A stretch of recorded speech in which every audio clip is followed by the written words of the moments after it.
Welcome to the Outer Realm with Michelle DeRoche and Amelia Pisano. Airing live on the United Public Radio Network, 105.3 FM in New Orleans.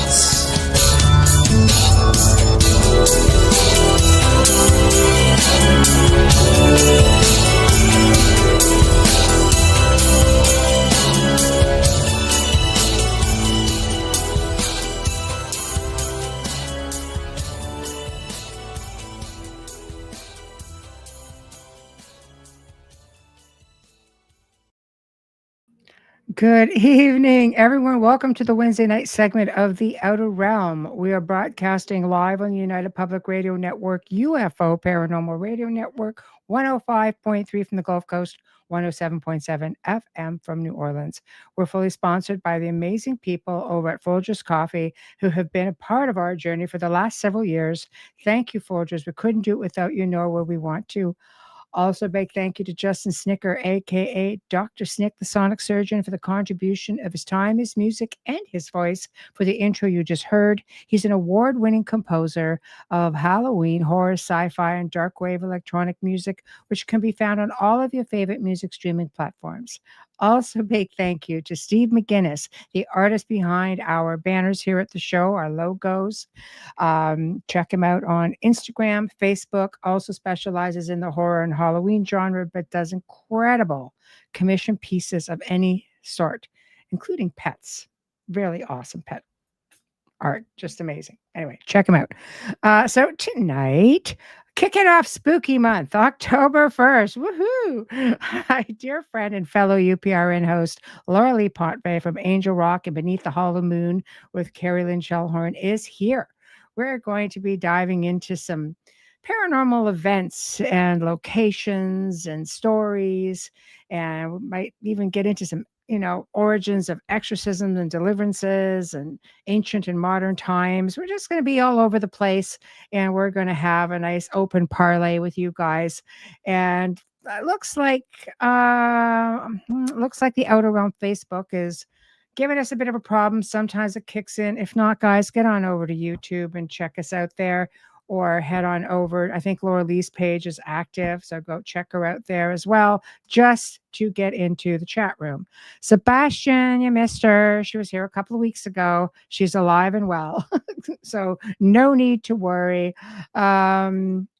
Hello from New York City. Thank you for hanging with us tonight. Thank you. Hi, Michael. How are you? Adrian, tasking and listening. I'm happy to have you tasking and listening, and I thank you for it. Hi, Mish. How are you? Also listening. Oh, that's awesome. Happy to have you. Big thank you, Carrie. Hello. Hello, Patsy. Hello. Hello, Heidi. Look how spoiled we are. Hey, Contessa. Astrolight Paranormal. Hello. My gosh, Mark. Oh, you're a champ. Look at you. Messaging and reposted on X. Thank you. Big hugs to you as always. And I know so many people share up the show, and I apologize. I do not get on social media a whole lot. I try, and it doesn't mean I see them all right away. I get probably at least between 100 and 200 notifications a day, and sometimes things get lost. So I apologize if I have missed anyone. I'm grateful for all of you. So without further ado, my friend Lorilei Potvin. Hello. Hello. I jinxed Facebook. That's what I did. Yeah. Woohoo. This is good. This is good. Yeah, mine's just being ridiculous. But anyway, hopefully it'll kick back in, stop being so stubborn. But man, oh man. So hello. Kurt is here. Hello. Nice to see you guys. Wait a minute. Hold on. Yeah, gotta give Folgers a shout out. Thank you. Yep. So how are you? How are you? It's been a while since you've been on, even though we have our occasional parlays. Well, it's been crazy. It's a sure start to the spooky month. It got kicked off with a bang. Let's put it that way. Oh And boy. then, yeah, just not peopling right now. Kind of doing what I need to do. And Yeah. maybe it's the colder weather coming and stuff. But I'm kind of Nesting. Yeah. Spooky nesting. that. I have my spooky jet. Not jet. Well, they're comfy cozies. But I'm really Yeah. big into the bad critter on Hello Kitty. Yes, I know I've never grown up. Her name is Karomi. Actually, she's back here, actually. And Aw. she's got, wears a little skull. So I Oh, have Hello it's a little Kitty. squishy. I love it. I'm all I love set. it. I think it's awesome. How Well, are you? I'm okay. It's been a little bit crazy for me as well. It's funny you say that. Oh, what there we go too, Sherry and you. Hello. Sherry? Mhm. Yeah, I think it's definitely, you know, things are happening. I think people are getting very excited or people are just being affected by the different vibes that are going on out there. Some people get affected for the good, some meh, not so much. So, but Mhm. it is the season, it's upon us. And yes, Carrie says weather change, things like that. I think so. I mean, here it's still pretty warm and sunny. But as the days get shorter, the nights start to slowly get longer. I'm all about it. I'm actually one of those people that could live someplace that was dark a lot. I'd be okay with that. See? We have a bear on the loose in our neighborhood right now too. And they're See? quite hungry. Yeah, my Yeah. neighbor next to me, because they're not originally from this country and they're here for university. They're mature students, all married with kids and stuff. And the neighbor across the street smashed into their brand new car, poor guys. And then there Oh, have recycling bins from the city, and they had it on the side of the house and it was knocked over. And then we let them know, we let everybody know because we saw the bear already. oh And boy. somebody in Nipigon, which is less than an hour away from Thunder Bay, where I am, very Yeah. sadly was mauled, almost lost her life gardening Oh, a month ago because they're hungry. The berry crop didn't take off up here, getting ready for winter. oh, Mm. that's So not he good. let me That's know terrible. today. I saw him. He goes, our can was knocked over again. That's so not cool. That's so not Mhm. cool. I mean, they do go a little bit nuts, just like in the spring, right? Yep. Before they go to hibernate and such, it Yeah. starts get a little bit cuckoo. Mhm, I think mhm. there's a few things going cuckoo out there. That's what I was going to say. I think the whole energy, like, I don't know about you, and not getting real woo woo just yet, though I know we are. It almost feels like something's coming, something big. I don't know what it is. It Mm. just feels like something's coming to me. Mhm. Well, I actually heard other people say that, Mhm. and it's sort of interesting to see. I mean, it's so hard because there's so much misinformation out there, and of course, right now everything is about this atlas, right? It's like, oh, I don't know, I don't know. I think it's I you know have an idea, but we'll have to save that for the Tuesday show. Yeah, you know what? Yeah, yeah. Because I've had people reach out to me about it, and I'm just like, I'm really on the fence because Blue Beam everything, but there's some stuff that's kind of like, oh, well, that's a little bit different enough to kind of make you think, maybe, you Maybe. know. But yeah, that's the gut. It'll be good for our upcoming Tuesday show because we're gonna have lots of fun stuff planned for that. This is an So interesting topic, though, that we had talked about talking about, yes. because you're even seeing it with the Catholic Church with exorcisms. The last Pope, I think it was, saying there's been such an Yes. uptick in particularly even the last 10 years.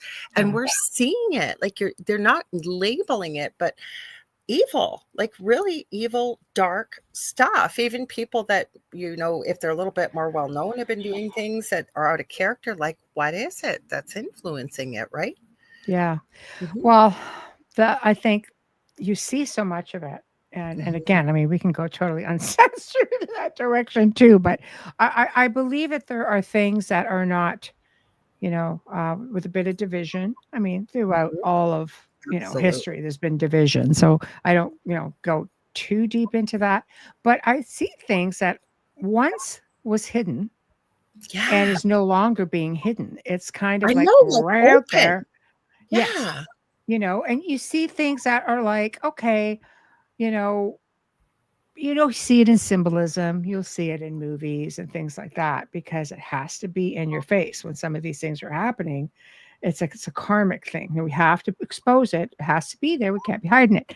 But people don't know what they're looking at, so it's easy to do. However, now, no, we're just doing it. But Holy that's what crap. I'm saying. Like, I'm even not Yeah. even uncensored. Like, I follow true crime.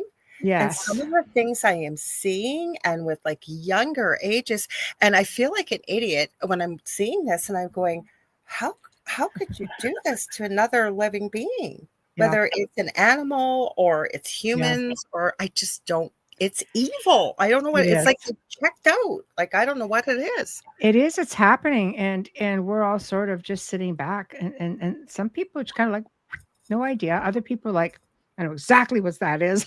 It's just, Oh, you can see it. Yeah, you definitely. know. Mhm. But I mean, I Hi, think this. Cassie. Hi. I think Hope it's a your daughter's time. well. Go ahead.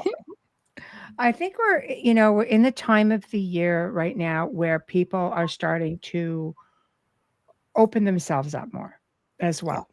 Mhm. Right. And I've got another show coming on later in the month. We're going to get full on into the dangers of that. And we can touch on some of that as well Mhm. before we kick in. But I think Halloween, it's been my favorite. People Mine say, too. "Oh, it's a holiday." I'm like, "No, man, you have to live at my house." Especially when we have the haunted house. It's kind of like you live it. You're used to it. The decor, people come in and go, "Oh, it's this very Halloweeny." No, this is life. This is my house. you know. Mhm. But I don't know. I just find that this is the time of year people expose themselves more so than usual. They're more open-minded about it. They might go on ghost tours or haunted events or paranormal events, or which is, Yep. I always say, yes, perfect thing to do because you are with other like-minded individuals, right? And And you it's safe. It's safe it's because yes, yeah. thank you. Thank you. It's safe. Then you get those you're like, "Nah, screw it. Let's just go check things out." It's like, But "Okay." I don't even tell people what I Yeah. do. Like, you're well known. So if you want to hide it, it's a little bit hard. But I mean, I don't tell people what I do Mm, unless I find if you're in a group of people and somebody mentions something that sort of nudges the door a little bit. So you ask them a little bit more about it and more about it. And eventually somebody's brave enough to speak up. And then before you know it, usually 90% of the group has had something weird, strange, haunted, mhm, whatever, right? mhm. Why is that? Like, why can't we just say it, right? Because you feel like you sound crazy. I know. I always love it when it happens to a skeptical guy, though, Oh, I like a know. skeptical person. And only because a lot of times I used to do, a lot of events and ghost tours and things like that. And I remember on more times than not, the wife or the girlfriend dragging the husband or boyfriend Yep, along, saying, "You're just always. going to have a good time and get into this," and the guy's just like, "I don't care, whatever you want to do." And I still remember this one time where I would work the back of the line and make sure nobody got lost. If they want to take pictures, I'd catch them up Right. and blah, blah, blah. Right. So anyway, this woman comes out to me. She goes, "I can't find my husband." And, I said, "Okay, well, I'll just go ahead and I'm going to go in and I'll go figure it out." Right. And I see this guy standing there by himself with this weird look on his face and his Oh, hand no. is sticking out. And I come up to him, I'm going, "You all right?" And he Mhm. goes, "Something has my hand." I'm going, "Huh." This is a Oh, skeptical guy who's all he did the whole part of the tour is like, blah, blah, blah. I don't believe in it. And I just said, "Oh." I said, "Well, how does that feel?" And he goes, "Cold, clammy, and little." And there was history of a small, well, in the cemetery, I mean, back in the day, you'd had a lot of influenza and yeah, pneumonia, things like that, right? And anyway, it's known for its children's spirits, which is sad. it is. That's why I went, oh, I so know, she's like, right? It's just kind of like, oh. So anyway, he just stood there with his hand out, and he goes, "I don't know what to do." I'm going, "Pull it away." He goes, "Can I do that?" I said, "Promise, your hand will not will You not won't fall off. become a zombie. Yeah, you can take your hand away.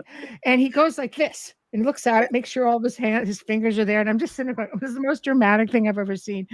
But he looked at me and he kind of didn't know whether to say, okay, I believe it, or, like, or like, blah, blah, blah. It's just, I really was, It's he was smirking disbelief, at me, but like, especially when you're so staunch about yeah, not believing he and was you scowling. cannot explain it. Like your Yeah. hand is out there, you're feeling this.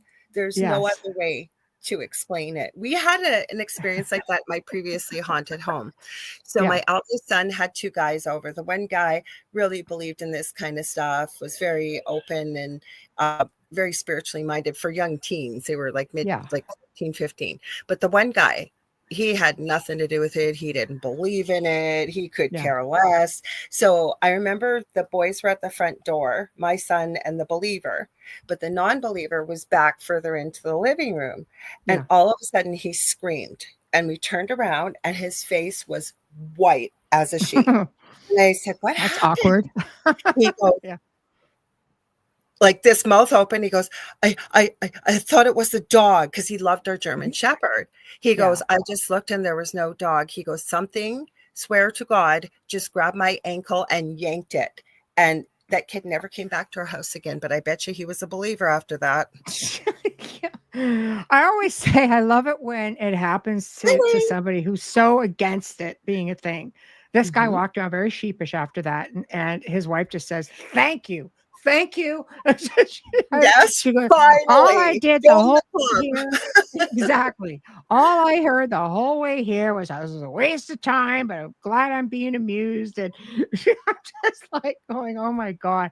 But I love when people get experiences, and I mean, it seems to be the time of the year that, is it because you think the veil is thinner, as they say, or do you think it's because people are just more open to accepting that things happen this time of year? I think it's a little of both, because I got this from Spirit years ago and I believe it. And it is what you perceive becomes what you believe, and it becomes your reality, Uh-oh. meaning it's all around you. Like Yeah. I've met a few people that say they hate Halloween, and it's like blasphemy. I Like, how know. could you say that? But Yeah.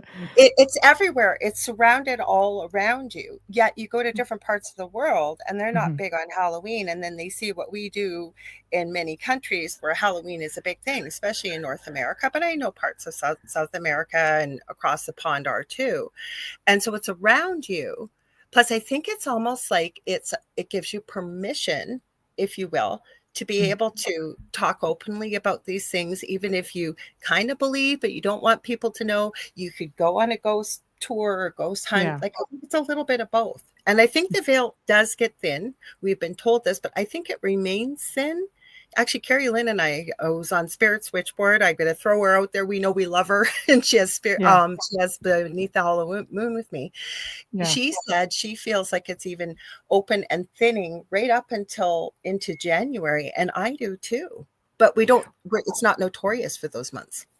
Well, I have to say, in doing a lot of research on just Halloween in general and its origins and getting into Samhain and things like that, it was believed that some of the most haunted times of the year were actually towards the middle of end of December. Yes. Right? So that would make sense if we factor that in, that it's not necessarily here. So maybe we just start, around this time and just go full on. I truly think, just through researching years, that, winter months when it's cold and dry has a way of making it easier for things to move around. I've often heard researchers say, in the summertime, they probably get weighed down the same as we do because their energy. Whereas in the winter, when it's dry, it's staticky, which Yeah, is why when you turn on your central air and it gets staticky in the space, people would say, I haven't had any issues. And, I'm just like, first time I really got working with it, I just said, well, do you have the air on perchance? Because I was getting zapped all over the place that Yep. bloody summer, which is ecstatic. And she I said, think maybe yeah, it's a collection of fear too. And what I mean by yeah, that is, say you are living in a house that has some activity. In the summertime, especially if you live in North America, most places you're outside enjoying the weather. It's a yeah, different kind, like you said, but once you come inside, everybody's inside. Like, for example, I knew this for a fact. School started and I said, watch, everybody's going to get sick now because the kiddies, the little ones, go to school, don't yeah. necessarily wash their hands, bring it home, parents go to work, and then it spreads like the plague, if you will, right? Yeah, So yeah, it yeah, does. it's true. But the thing Yeah, is, the little petri inside, dishes are running around. I don't know what my cord came undone there for a sec. The other thing is, I think that where I'm going with this is, if you got an active house and you're all inside, it gets darker sooner and you start maybe hearing a few creepy noises. Like, what I'm saying is basically the emotion of fear, if you will. Because a lot of Mhm. people get really creeped out and a little afraid, especially if it's in your own house, right? That's another theory That's for me. supposed to be your safe place, right? Is Yes. your house, and things happen. It gets kind of wiggy. We're talking about the cat. Yeah, he's dramatic. I know. I know. Uh, but yeah, no, I completely agree with you. Mindset, it's part of something that I've always done working with people. It's just been working on mindset because it changes Mhm. everything. It really does. Empower yourself, It believe in does. it, and just take control. It really, it really makes a really big difference. Plus, I'm sure you've run into this, right? And you see many cases like this where, first, if you say you moved into a new home, you've got kids, the younger usually more, but even kids, and they start experiencing activity. And I've seen this where they'll tell the parents this is going on, and the parents, oh, don't be ridiculous. Ghosts aren't real. There's no such thing as monsters. And then all Yeah. of a sudden, then maybe the wife experiences it, but the husband doesn't. And it could be spouses. I'll say spouses. Yeah. One spouse does, and Yeah. then not the other. And the other Mhm. one is a believer. And then it creates a real division. It really magnifies the fears. Plus, you feel like you're not being heard and believed, right? So it Mm. creates more lower vibrational emotions. And then eventually, once the partner catches on, then that also adds to it. So I think that could also add to it as well. That's what I've seen, anyways. Have you seen some Mm. of that? Yeah, absolutely. Oh, yeah. Hello, Rhonda. Absolutely. I always look at the divide and conquer thing as well. Mhm. Where it's one person in the household being isolated, right? Yes. Mhm. Because hi, Hey, Cindy. Cindy. Mhm. Just isolating certain people, whether it be children, whether it would be just one Yeah. person in the house. Um, and then that's where things get really crazy. Yeah, because nobody Usually, believes you if they're not exactly. experiencing it, right? And I Yeah, agree divide and conquer. 100%. Mhm. Yes, exactly. So, there's so many different scenarios as far as that goes. I mean, I've seen multiple scenarios over, a couple of decades. And I mean, and you're never invincible. People who work in these situations take great risks because I'll tell you, like, I've had things follow me home Oh, yeah. and cause a little bit of havoc, cause a lot of havoc, and it's something people say, what do you do to protect yourself? So it's not as easy as you think. If somebody's got a bullseye or somebody's got a bullseye on your back, you can go through the whole process. I've gotten much, much better at it as time went Mhm. on. But I'll tell you something, if you go in there feeling a little bit cocky, you're going to get spanked and you're going to never forget it because Well, plus like you said just a few minutes ago, your home is your sanctuary, right? yes, And so yes, it's not the same as, and I had this conversation with someone over the last day, that it's like when you're living in it yeah, versus something you do for work, there's an entirely different scenario there, yeah, right? So yes. definitely, I've seen that happen. What we went through, I'm still not sure where that started. Because it was my ex-husband's home. As far as I know, there was no paranormal activity, but I worked in a part of the city. I was a visiting nurse in Canada. It's called the Victorian Order of Nurses. And this part of the city I had was the most dangerous, had a lot of horrible things and crime and we'll say, illicit substances and things like that. But people also chose to leave this planet, if you will, and pass on to wherever they were going. And if they had an attachment or something, I don't know if something followed me when I went home, but most of us have had the weird and the strange around us since we've been little, myself included too. So where does it come from?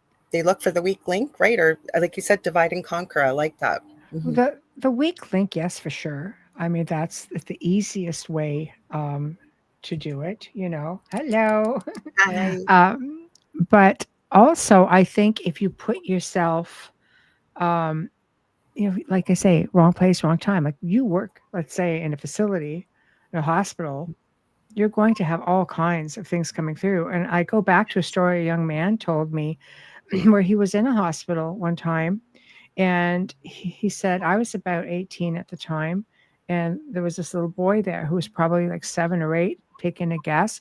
And he goes, and I saw this black shadow thing come up the wall, go up along the ceiling. It was going down towards this child. And he said, come to me instead. Leave the child alone. He goes, and you saw it back. Like that's to show you how they listen. And it, you know, he didn't say it out loud. He spoke it telepathically. The thing went right back up over and came right towards him. He goes, I felt it hit me. And this young man ended up, you know, being diagnosed with schizophrenia at that point. He goes, I never had that before.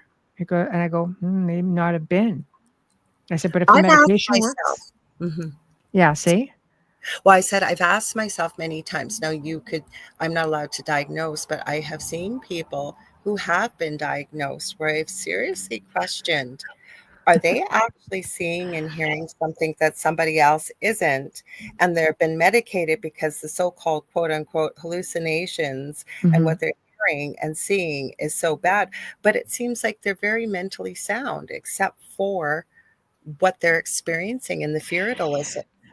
It's like a double-edged sword. It's like what came first, you know, because sometimes if you have any sort of a disability or problem, and like schizophrenia is a big one, psychosis, like those are big ones, because if the medication doesn't work, then you have to think it's something else. But if you're on the medication, does it attract something else? Because they tend to amp up the weaknesses. That's what they try to prey on, you know, because it incapacitates you, which is the idea.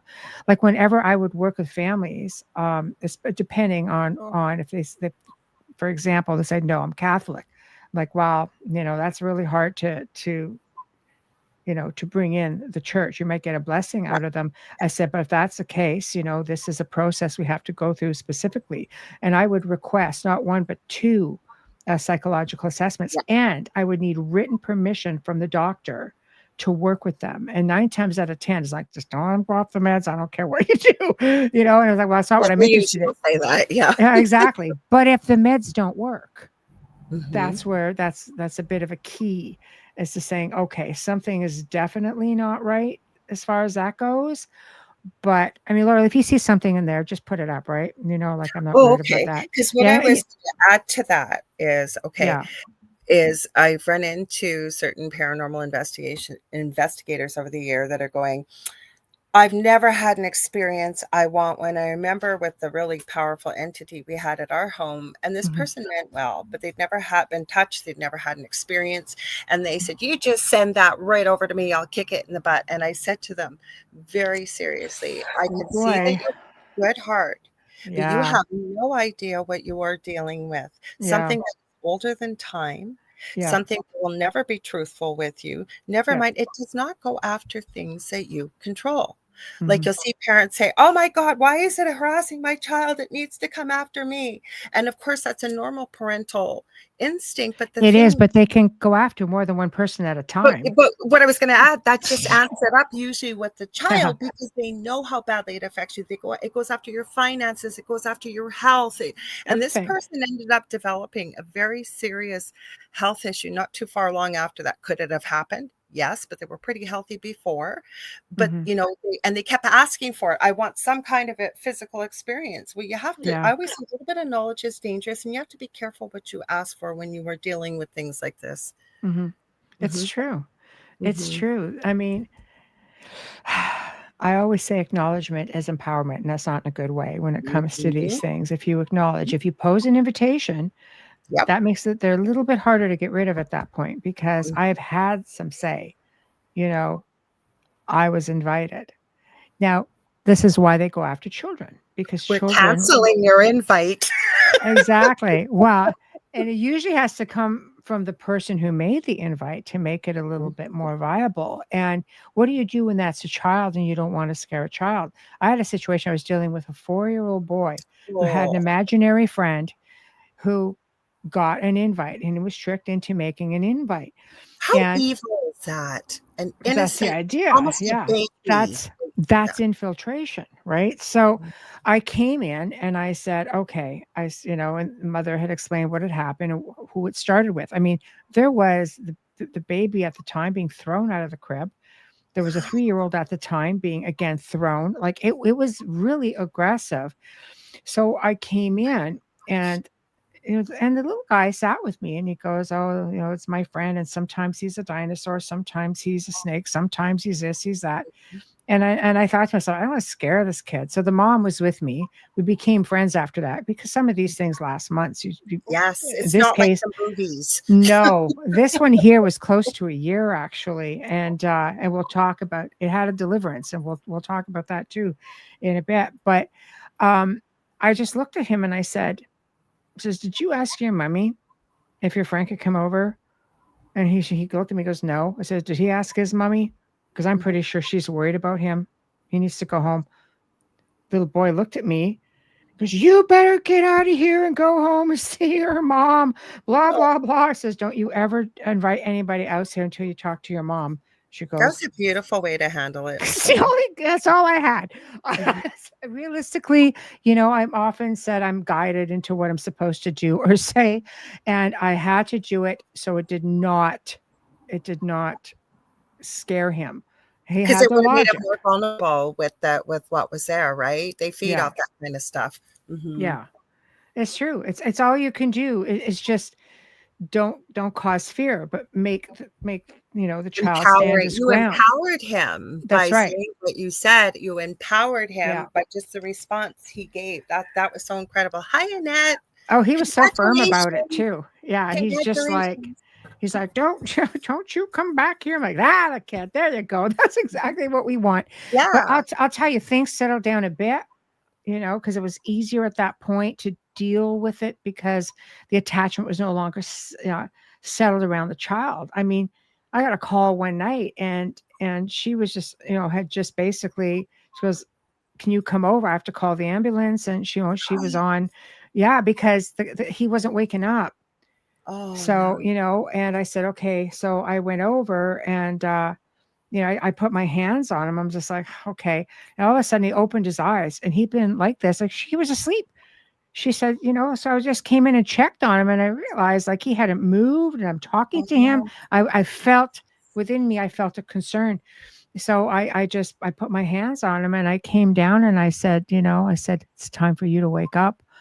And his eyes opened. He looked at me and he goes, "Michelle, what are you doing here?" I said, "I just had to stop by and get a big hug from my favorite guy." And he gave me this big hug. And then in my mind, I'm like, "You better beat it. I swear to God." I've just about had it with you. Kids, kids. Yeah. You know what? I worked in the NICU when I wasn't a mom. And there are Yeah. many days I almost went home crying myself. But now that I'm a mom, I could not do it. I swear to God, and I've tried to explain this to people, I can't stand to hear a baby cry. Not my It's ears. true. It rips my soul. It really, really does. Like both my boys as babies, and they weren't spoiled rotten or anything, but I rocked them to sleep every night, or I read to them, because to hear them cry, like I can't explain it. So when you said that about this little one, it just tears me apart, because kids are so innocent. And vulnerable. They're Mhm. so vulnerable. And it's the curiosity also that brings it, But I that's think, how is a lot of these attracting. things get in. How many Yeah. cases have you seen where somebody has suffered a profound loss, very unexpected especially, and they get curious because they just want to hear their voice one more time, and so they use whatever tool, because I'm not going to just say it's the dreaded Ouija board, That is a tool. There's It's a many tool. It's all about intention, right? and then they get the responses that they think that it's their loved one, and they get sucked in, right? Because they use vulnerabilities, and especially with children, like you said, the way the little one described what the friend looked like, it wasn't something with big horns and a monstrous looking face. It was something the child would accept, right? A dinosaur, a serpent. Little boys just they don't care about little snakes and things like that. But it's just, you know what? I think Michelle is thank you. Jeez. Wayne wants us to know he knows a lot of tools. I know a lot of tools. Yes, he does. Yes, he does. Oh man. But I think that is the way. And I've seen it happen many times. I've worked with kids and and 10 years later, they're teenagers still suffering from it because the family did not want to put in the work. When we help people, we're only half the equation. The other half is the family, changing that mindset. They say you're not the victim. You are a warrior. This is your house. You can do this. I've seen people do incredible things just by putting their foot down, saying, I've had it. And I said, you lean on your faith or you just lean on your strength. Wherever you can bring that in. That's what you do. Sometimes though, it's just, it's a matter of where, wrong place, wrong time. Yeah. I go back to when we were at the Hoyabatsu forest, the haunted forest in Romania. There was a whole series of things that happened in that time. But I'll tell you something, the girls, we were all followed back. We were all there together, rather. We were followed back to the hotel, had a whole pile of experiences happen. But the girls, had issues for 2 years after that. That's freaking staying power. It followed. There's a long reach. Yeah, because there's no time on the other side. That's the problem. And I do believe that once something that comes from lower, if you want to call it astral realms, whatever you want to call it, I don't think they forget who you are, because I think spirits too, and I've seen many people where you'll get a spirit that doesn't know, say it's passed away, or even a human that's passed quickly and tragically doesn't know they passed away, and then they find someone that can hear them or see them, right? It's almost like they get drawn to certain energy and light too, especially when it's icky and it does not forget you. I'm sorry, but I don't believe it does ever. I don't either. And I remember doing a show. It was like 4 hours long. It was a long show, and it was a great show. And I had access like this. I could see the chat room. Yeah. And the host said, "Do you think these things know who you are?" And I'm like, "No. Yes. I know, right?" But for me, I'm just little old humble me going, "No." I said, "I'm just a little dot of sand on a very big beach. I'm not that special." But when you're clearing things, I thought to myself, I said, "Yeah, I know they know, because." Like I said, every now and then you get a spanking going, oh, you want to rear your head here. They let you know they're well aware. And there was a medium that I'd noticed was in the chat, and it was commenting on a lot of things and having discussions with people, much like our folks do here. And she goes, oh, they know very well who she is. I was just like, that would hurt. They do, though. It's very firm sounding. It's true, though. I believe that. And I haven't had the experiences here that I did in my previous home, but we still get a few things popping in or passerbys or whatever you do, right? And I don't think they forget you. I just really, really feel that. A couple of people in the chat I'm seeing are saying the same thing. They know who you are. They know when you're coming. Michelle, they do. Oh, they do. Dealt with them, and they, as much as we may not want to believe it, I don't think they have the power of an angel or God or your belief system or whatever, but they got enough within the realm of whatever you want to call it in communication. They know you're coming before probably you do. Oh, exactly. You just have to make sure you got enough of the right team, right side of the fence with you. I worked a really aggressive.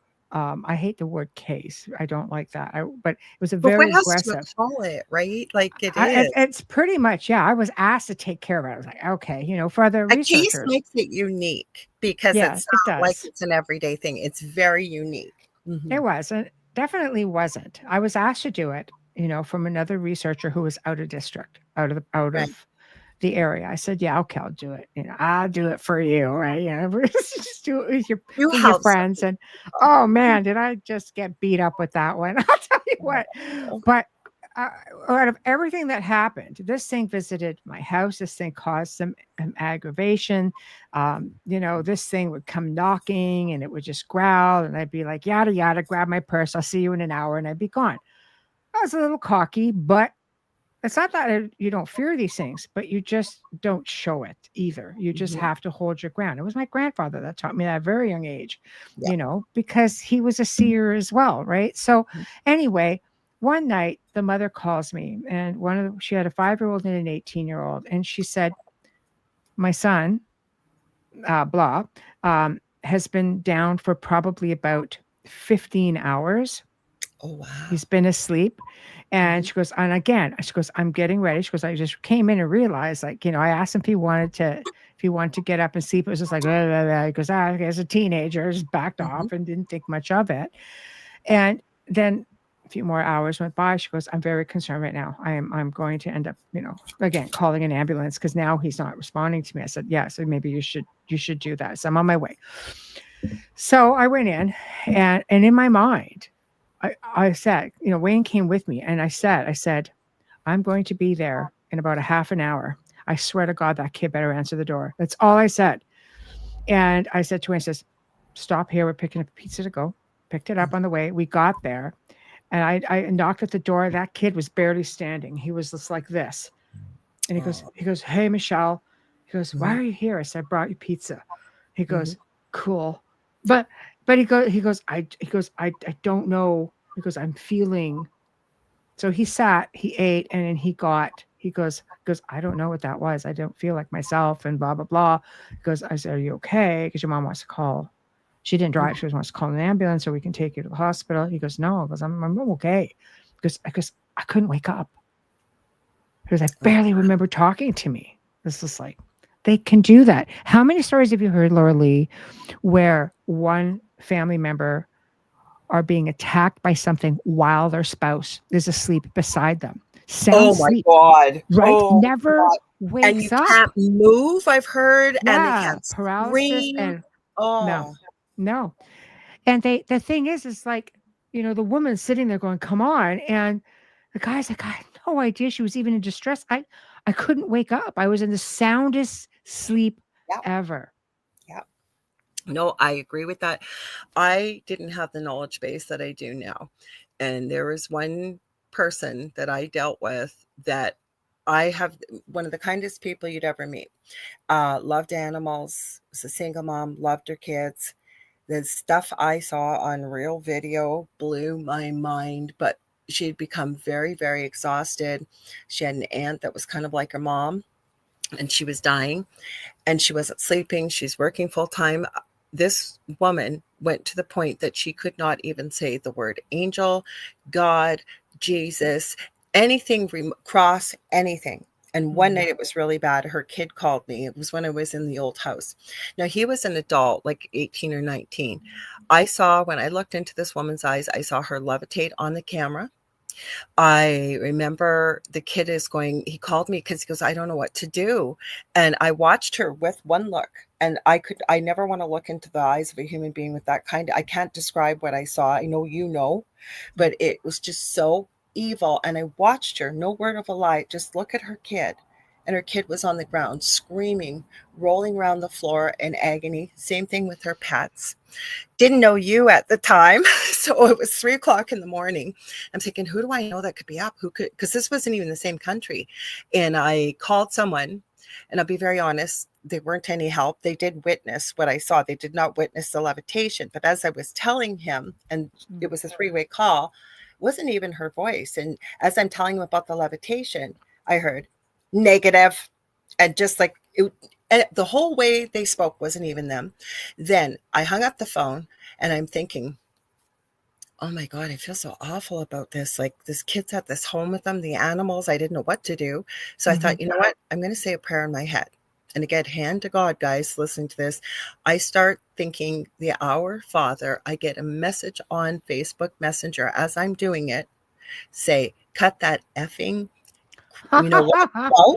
Right? And I'm like, how would it even know? And then a Mhm. half hour later, it said, it's time. I was PO'd by then. I go, for what? I didn't hear anything else. I don't think I'm getting goosebumps as I'm telling you. I don't think this person has had this dealt with. I believe their child has been a victim of this as well, was Mhm. hospitalized in a psychiatric hospital. It took 6 firemen to hold the child down at the age of 11. And the nurse even said to this person, I believe your son really believes what they are seeing and what they are hearing. Mhm. I don't know if it's a family curse. I don't know what it is, but I'm telling you, I have seen it, and Mhm. it's no joke. Mm-mm. It's not. Anybody, I've had a lot of researchers say, not a lot, I would say it's probably like a 50-50 thing where they go, well, we don't believe, in demons, and so Mhm. we don't have to believe in them. They believe in you. I mean, it's Try okay. smelling a group of them. Oh, for sure. I But have. you know what? Having an experience with some ETs, they have the same smell, that The only way I sulfur can smell and describe stuff like it's what this smelled like, I swear to God, and it was like a column in my old house from the basement straight up mhm, to the main floor and up into the attic. I talked to so many people when I'd find someone yeah, be able to help at the time, and I wasn't doing what I'm doing now, yeah, and something would happen. There'd be a death in yeah, the family. yeah. They'd get another opportunity, whatever. We could not get help no matter what we tried. That was my reason for actually sharing our story at the time Yeah, years ago on Paranormal Survivor. yeah. And like I said, crazy. Oh, the smell. So you'd be sitting there, nothing at all.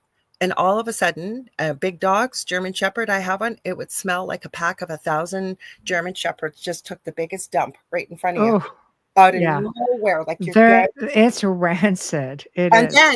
then Yeah, as quickly as it came, it's it's gone. gone. Hmm. Yeah. There are so many, telltale signs for sure. And these things are like, don't get me wrong, I'm all for psychokinesis, telekinesis. Like I'm completely about it. I'm well aware of it. Hmm. People projecting energy and such. And but it's not always that. Possession, so it is, it's rare. But attachments, infestation, not Yeah. so much. I Not so think this much was an rare. infestation at our house because I can Yeah. tell you this Yeah. was not telekinesis. I call it a curio cabinet. It Yeah. was out for people, metric. I'm not even going to try. I learned imperial way back in the day. That's how old I am. Yeah. It was a cabinet about 3 feet by 3.5 feet. It hung our kitchen. It was like a U shape, kind of open concept. It was Mhm. kitchen, dining room, living room. Yeah. We heard this massive crash. We came running upstairs. It's like 11 o'clock at night. And we were just having little things happening. Like your keys always where they are. You're just going out, bend down to put your shoes on, stand up. Keys are gone. You think you're Uh-huh. crazy. So you go back to get the mail about an hour later. There's your keys sitting there, exactly where they should have been. Isn't that great? But the Mhm. curio cabinet was it for me. We came Yeah. upstairs to this massive crash and we noticed this little curio cabinet, and I have pictures of it, all smashed, the glass in the front. The hooks were still in the back of the cabinet in the living room. So it looked like it had thrown maybe about 12 feet. Mhm. But when we looked at where it hung, and these hooks were solid, you could tell with what force it came off the wall. The hook is bent down on the one side, matching on the back of the cabinet. It must have hit the wall if we're facing it to the left about 3 feet, 3, 4 feet, hit the Mhm. wall, went down, somehow sliced my phone, like your cordless phone, your answering machine, and the caller ID at the time. It looked like a scalpel had been used and ended Mhm. up in the living room. So it had flown at least 15 to 17 feet with that Mhm. kind of force. Mhm. I'm not surprised. Again, telltale sign of just things, moving around. They have a way of letting you know because you start to make you feel like you're going crazy. And the reason for Oh that, yeah. of course, is for obvious reasons, right? Hmm. Question everything because then it's easier for them to, you know, um, manipulate the situation, the environment, right? Get people fighting, right? Because meanwhile, you're looking at the other half going, where's the key? Where did you put the keys? I Yeah, put them right here. I know. I mean, he's like, I didn't touch the keys. Well, we're the only two in the exactly. house. I know damn straight it wasn't me, right? So now there's a bit of this going on. And Hmm. then you end up having more and more and more conflict, That's exactly what happened. Hmm. and every time a party comes in, it gets worse. Like with researchers, I've had even psychic mediums come in because I'm the Right. one everybody tells everything to. So I Hmm. can't go in there and say, well, this is what I'm picking up. And because I already know everything. It's not that Hmm. I don't pick it up, but I want somebody else to come in who knows nothing or knows very little and say, bam, bam, bam, bam, bam. And that's that. And I'll tell you something, like I've had them go home. I had one guy, he was coming in, his car was run off the road on his way into a place. Oh my And God. that thing still ended up getting like following him home after that. It was insane, and then you get into other situations. One time we brought in, um, like a priest, Hmm. and he goes, okay, well, I'm gonna start blessing and doing like a mini version of a deliverance or exorcism, not Roman Catholic, Hmm. right? But I'll tell you something, like we're doing voice recordings and I'm sitting there, I've got headphones on, and he's reciting, a prayer which involved the Virgin Mary. And right through my earphones was unholy WHORE. And I turned around and I said to the guy, says, I think you're an unholy blah blah blah. Because I'm trying to keep things really light. He Yeah. said, good. And he kept going. Hardcore. So He's you had that blessing. kind of sense of humor. Oh, That's he's blessing his heart out and just going to town. And it's almost what in some cases you have to do, because if you don't, and it finds that way in. I've worked with people who have deliberately and like without thinking put a bullseye on their back because of how they go in there with such fear, and like you can feel it, but just try not to show it. Just try to hold your ground because you're taking the weight for this family. You can't and become plus, I had this conversation today that I okay, truly good.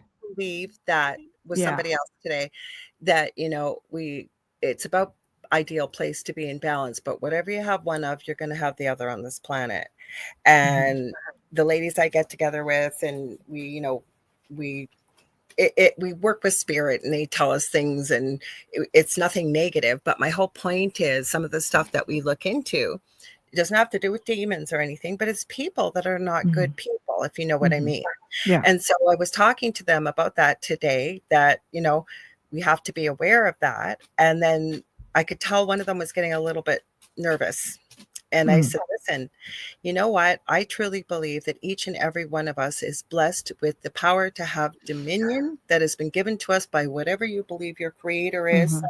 I used to say a long time ago, there's a fine line between fear and standing in that dominion. But wait, that's called faith, right? And Mhm. standing in it, not being a jack, you know what, Yeah, yeah. but standing like you would most assertively in Mhm. any way you need to, without anger, because you're not going to feed it, but letting it know. Because in a lot, oftentimes I will say with people I work with this, if this was a human being, would you tolerate this? Absolutely not. So you're going to use that Mhm. kind of energy, and away you go, knowing you have a team behind you, I believe, and you have your whatever your belief is behind you. And I think that we have the power and the dominion, Mhm. not arrogantly, but assertively, to be able to stand in that power. Mhm. Hmm. I agree. But Hmm. we're going to get to some questions and comments. I'll start from the bottom Got up. You can let me know what you think about this. I would have to disagree because more people than ever are pushing on the paranormal door, yet we still only have hundreds of people that could be affected with over 8 billion. Well, I know what my reply is to that, and Go Lorilei, you for it. can Mhm. you can chime in.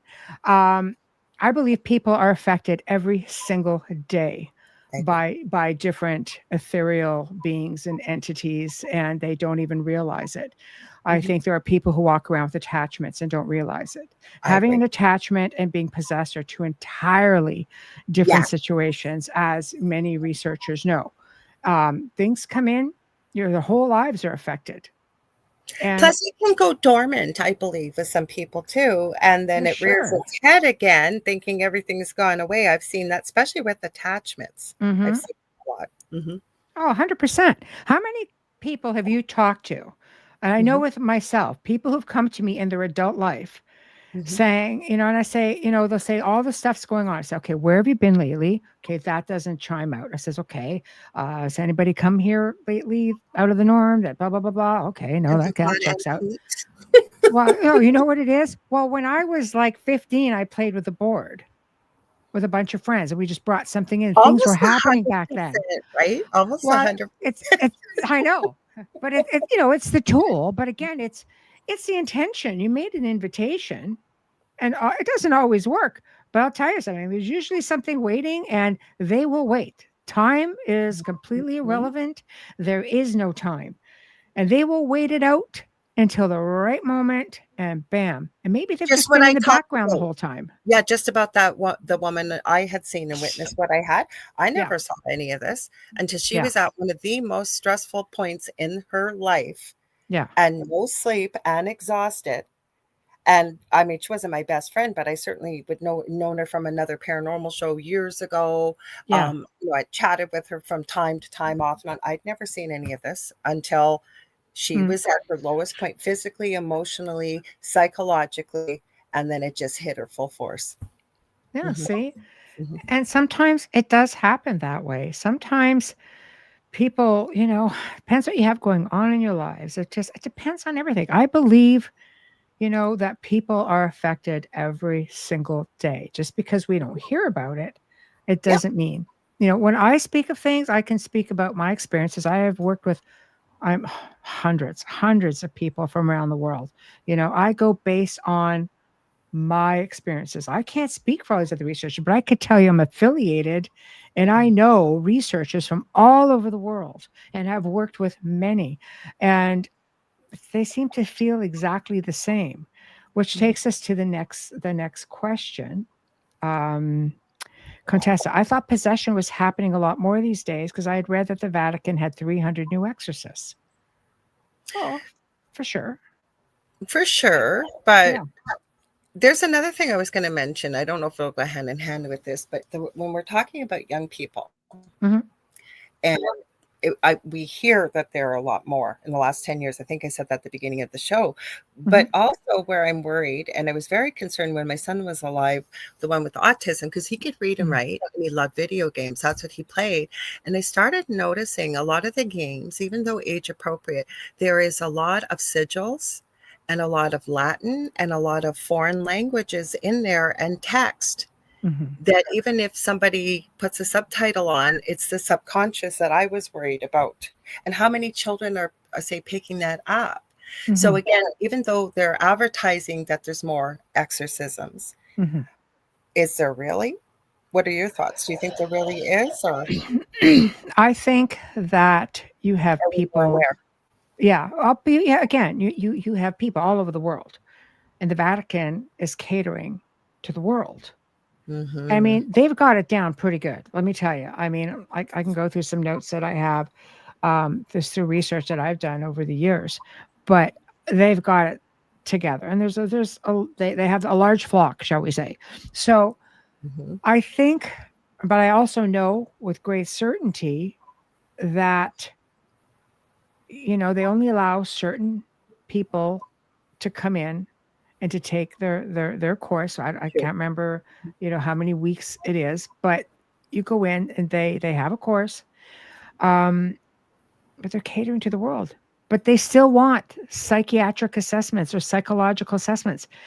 They may be out there, they may be busy, I mean, if you think 300 internationally, I mean, that's really not going to do very much. When I say it's rare, a lot of people will tell you exorcisms are rare. But Plus, there's different levels. I was doing some more research today from what I knew, and there's yeah, different levels. It's very rare to do a full, quote unquote, full, mhm, full exorcism, right? And that yeah, when I was looking into the training, it's more or less dealing with attachments or dealing with exactly. what's Yeah, much lighter than a not full. actual exorcisms. Mhm, Yeah. But you know what though? But that's what they need. There are cultures and people and different religious denominations who do what are called deliverances. And I'll tell you something. I witnessed a deliverance, and I had never seen one before. And we waited about a Oh, do year. tell, because I don't think I've seen one either. Oh gosh. Well, this one was about the family, the little boy we spoke of. Okay. So I talked to a friend of mine who was a Christian minister out of North Carolina, and I said, you know, I was dealing with two religious backgrounds in the family, and nobody could really agree on what was going to be what. So I said, could you recommend something, because this needs to happen.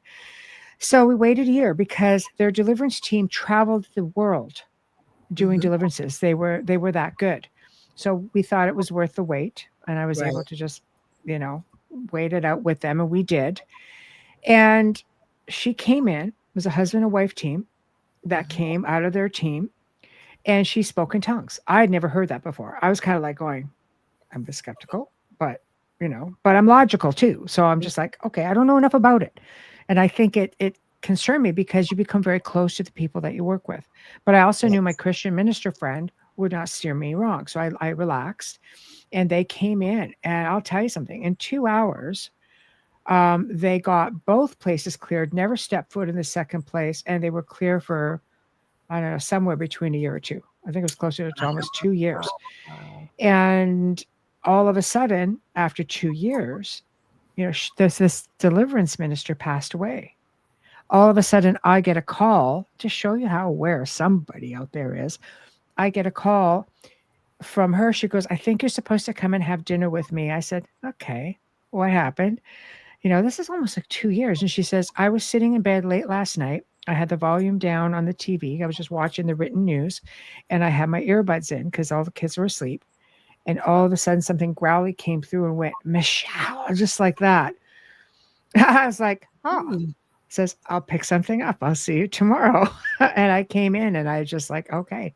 I was able to clear the place because it had just stepped back That's what I was in. going to say, because it hadn't got Yeah. its, if you will, proverbial hooks in and really set roots. We hone our knowledge and we hone our skills, right? But I can tell you the evidence I pulled out of there with phantom sounds and different things like that, the recordings in this tiny little townhouse, and it sounded like chains being dragged across the floor, growling, walking on hardwood floors, yet it was a basement, like residuals, but something picking up the recorders, and you feeling them playing with it, putting it down, sitting down like on a squeaky old chair or mattress. It was weird.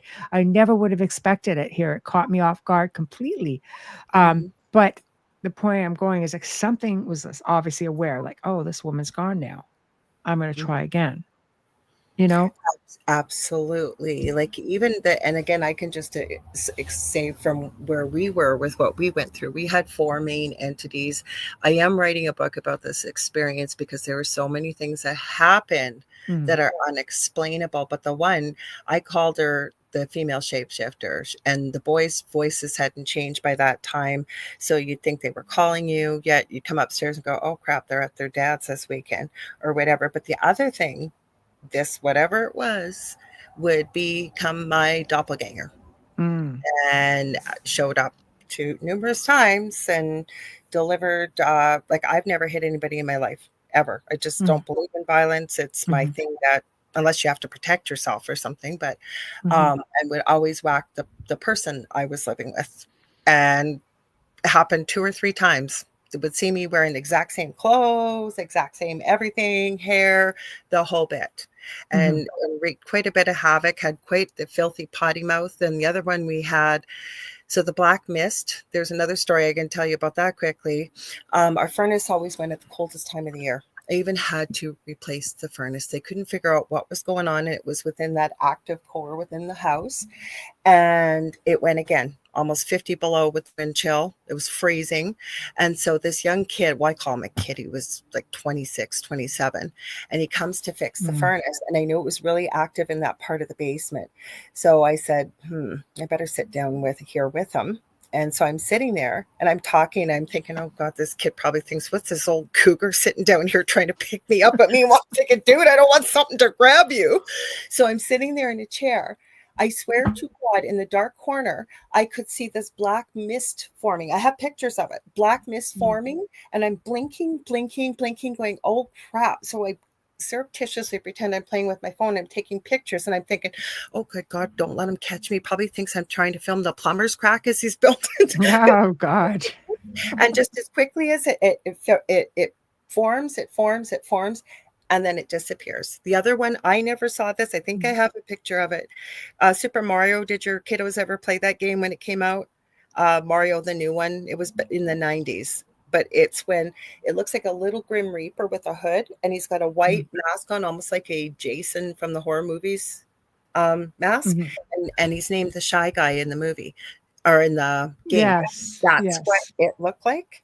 And then we had a hat man. We had 4 main that we could see or that we knew what was there. But there was way more, some of the stuff that went on in that house, because we talked to so many people. It was me, because I wanted to know what the heck is this and why is it here? Well, I think as well, it's usually more than one. You know, that's what I was always told. always more than one.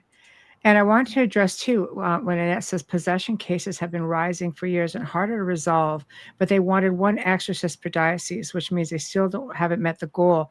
And I also want to recommend, like when we're talking about the Roman Catholic Church, okay, this is like what they're saying is, okay, you know, this is rare. And they require a lot of things because they're also very scientific. They want to know, are we dealing with schizophrenia? What are we dealing with? However, there are many people such as Father Sean, right? There are many different backgrounds, like religious backgrounds, and people of the old Catholic Church, for example, who will come forward. There's all kinds of people out there who have trained to do this, and they don't require everything to be as stringent. So how many are getting missed? Because again, if you're Roman Catholic, and if you're dealing, because the one case I had with the 18-year-old boy, she tried to get a priest from her church to come in, and he came in and things were flying off the top of the refrigerator. And he goes, I'll be back and we'll come and pray for you. Nobody ever showed back up. So it never got reported, you know? Even so with how, us. Yeah. Oh, sorry. Go ahead, Michelle. Yeah. I was saying, how many situations where there's this infestation going on, and that when they channel or they jump into, the kid's not waking up, that is a form of possession. Yes. Right. But they will tell you, and even the church will tell you, like true possession. Like if we're looking at the case of the Exorcist, the young man, to where the film The Exorcist was based on, people don't realize that went on. He wasn't possessed the whole time. That went on for something like 8 weeks, at least, every single day, certain amount of time every day. The rites of exorcism would be performed, and the rites of exorcism, that's the Holy Roman Catholic Church. That's their version. Because I was always told we were all Roman Catholic in my home, and why didn't call a priest? Well, I had done enough research. I knew if I could even get someone to come and what was involved with it, would they even come? We tried. I can tell you, I had somebody come to my home for the first time, someone locally, and I hadn't met them. They were from a trusted friend recommended. She met me at the front door and said, I have been told to come with everything I have and to be prepared for the fight of my life. I wish to God I had filmed it. I swear to God to you. It was a beautiful day, 80 degrees outside, no clouds. That house, when this was going on outside, you could see the wind picking up, swinging outside. She was upstairs. My oldest son couldn't even sleep in his bedroom anymore. He had to sleep at the side of our bed. There was stuff in that room that was just used as a storage room. She went by my youngest son's room and she goes, oh, yeah, we're going to leave that to last. But I can tell you when she went in my youngest son's room, and I witnessed this, but that's when the wind really picked up and all this stuff was going on. She passed out. and landed on the floor, and there were tears coming down her eyes. Like, this was the real deal. This woman was not an actress. And I had quite a conversation with her before she came in. And it turned out her mom had just passed away a couple months before. She was very close to her. And I had actually worked with her mom. She was one of the secretaries. And I didn't know this when I connected with her. Like, it was crazy what went on there. So with that being said, what you shared, I had a really good question.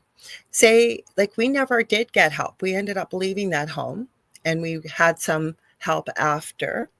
But the thing is, what would you suggest to people who are in this scenario, because it happens, until help can come, besides teaching them about energy and raising the vibration? It's pretty hard to raise the energy and vibration when this family member is really being severely, no another word, but spiritually tortured. So what would you suggest till they could find help, Michelle, that they could do?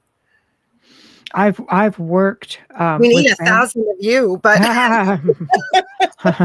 there's a lot of better people out there than me, I'm sure. But I'm good. essentially, I've at one time I used to have like roughly a year and a half waiting list, and because these situations take so long, because you really have to be thorough. I don't just want to go in there and like try to clear something, or because I mean there's a reason. We've worked with people who have had exorcisms, and it didn't work over time. Like some of you have to stay on, right? And a lot of that comes with education for people as well, because if you say, okay, this is gone now, and in your mind, Wrong one. I wanted another one. Sorry. Go yeah, ahead. and in your mind, you're saying, okay, I'm still terrified. It's like you're leaving your foot in the door. So for me, it's always, I worked with these people online. I worked with them over the phone, and we would work together and just sort of like mini education on how to take your space back. And I'll tell you something, when that time was up, because a lot of people didn't want me, I could refer people to other people. Some people said okay, but some people said no. By the time I messaged them, I said, okay, I can come in now. They're like, no, we're actually good. Like you worked with us and we applied it. I believe if the work is done, there are ways that you can I think lessen the blow, or completely you're starving them. They thrive on negative That's what energy. happened with us. Yeah. Because it became a 20-hour-a-day job for me. Kid you not. Yeah. Researching, started locally, province-wise, continent-wide, and went around the world talking to people, learning, researching, trying to find out. And the biggest thing that helped me, I don't know if this will help anybody, was learning the principles of what energy is, and like attracts like energy. Because I used to get told all the time, you got to raise your vibration. I used to go, what the heck is that? So I wanted to know what it was. So when you raise it's inhospitable to what's in there. It stopped the physical attacks. It stopped a lot of what was going on when we were able to, bring more laughter into the home, bring some of the outside in, learning how to ground yourself. There were many, many things, but you had to learn it. So that's why I asked you, because you feel helpless and you feel alone when it happens, because you can't exactly go talk about it in line at the grocery store, right? You feel very isolated. Yeah. Well, absolutely. And that's part of the problem. And I think a lot of it is education. Yeah. I find that sometimes you can lean on your faith. That's why I say, whatever it takes, just make sure that there is a strong intention and that you put a lot of power behind the words that you're using, and I'll tell you, I think I saw a good comment come up here. Contessa says, not all priests know how to handle it. And even if you reach the higher up, the situation has to fall into a certain criteria. I agree. And with the Catholics, it does. And that's the thing. I think a lot of going back to what Sparky said, I think there are a lot of people out there who are affected. Out of 8 billion people, when I say rare, I mean, what if it's only 2 billion that are affected? That's still rare on a grand scheme of 8 billion, for example. But the church and their criteria, how many get pushed aside because they don't meet the criteria? I Yeah, agree. and what We would and have what been one of them. I knew that from yeah, reading the criteria, and we yeah, needed help. And yeah, so I just said, nope, that we're not living like this. Like people have been reading the comments, being choked. We were scratched. We were burnt. We were yeah, hit. We were thrown. I mean, there were so yeah, many things that happened in that home. But yeah. maybe call me stubborn, and it's like, no, this isn't going to keep happening. Knowledge, reach out to people like you or other people that know more about this, or really breaking it down to energy and understanding it. But it came from talking to other people who had Mm-hmm. this kind of knowledge that could share it. Because the Mm-hmm. other thing I'm going to add, when you try it on your own, because we've got to remember fear, anger, Mm-hmm. sadness, depression, all food to something like this. It's Yes. going to ramp up if you take this on your own, and be prepared for that. Stand in your faith, because it wants you to be afraid and not Mm-hmm. believe that you have that kind of a power. It's intelligent what you're dealing with, I think. Oh, yeah, I can attest to that. Just Mhm. seeing how calculated some Yes. of what they're doing is. It is very, very calculated. Contessa says, I'm getting to everybody, I promise. Contessa says, you think evil entities pick their victims, or is it random? I think it's a bit of both, to be Well, honest. think about hunting, and I'm not a hunter, but even if you look at an animal hunting, what's it going to go for? The strongest in the pack, or is it going to go for somebody that's maybe a little weaker, a little slower, a little bit Mhm. whatever? But sometimes it does go for the strongest in the pack. Yeah, to take down the mother loaf first, and then yeah, it's true. It's true. Contessa, I need advice. I'd be interviewing a family minus the person in need. Young adult male may be possessed and death questioning planned when I finally meet the afflicted. Any clever approaches or questions? Depends on the age. Um, again, you don't like to instill fear. A lot of times it is the younger people in the house, the ones that are easy to scare. I had Mhm. an 18-year-old look at me one time, and he was full on not there. And I Oh, looked at him, and he goes, he he was putting like a bangle bracelet on his arm, and and he never broke his stare with me, and it was too big for him. And he went, I just felt, I heard things cracking, and he popped it on, and he looked at me, and he smiled, and I was kind of like, huh. And then he basically that's not your kind of, smile, by the way, right? Thinking. no, it's like, so, but then he looked at me, and it's like he snapped out of it, and he goes, something was looking at you through my eyes. Hmm. Hmm.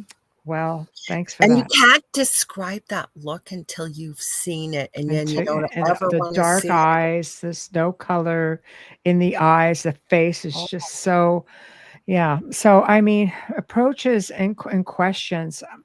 Best thing to do is, you know, think about the age. Like I was interviewing a 4-year-old, and I mean, a little bit of a different situation than the teenager, because the young teen, who was a new teen, he basically, it's like he didn't really want to believe that mhm. anything was happening to him, and Especially young teen, you're invincible at that age. I remember when I was, anything your parents told you was going to yeah, happen, it's like, no, it's not. You don't know what you're talking about, right? yeah, Because it's just a developmental stage you're at too. it is. And sometimes, you're asking. Again, I have to say, I always feel comfortable in asking for some kind of a psychological assessment. I've worked with some um, really amazing psychologists over the years. And one thing that was a given, there were some who were 50-50, who believed that, Mhm. I know sometimes when the medication isn't working and I Right. try another medication, that I know there's something else there. So if you can find a psychologist who's very open-minded, it's a bit of a process, and a person wants help, then you should be able to speak with that person, and then just find out what the religious background is, find out if they're on any sort of medication. They've been through the psych ward, did not help. See, so you're then find out what the religious background is. If it's Roman Catholic, if this person's had the psych ward, they'll have some kind of literature, a file. And if it's not Roman Catholic, you might actually be able to get a deliverance person to come in and take care of it. You know, I know Mhm. sometimes it's something you have to keep at. It's not like just waving a magic wand a lot of times. I have worked with people. Again, one woman had a full on exorcism. She goes, I was one of the first in the country ever to get one of the first. She goes, and it never really worked. And she brought in another really famous team who came in and did their version, exorcism, and did not work.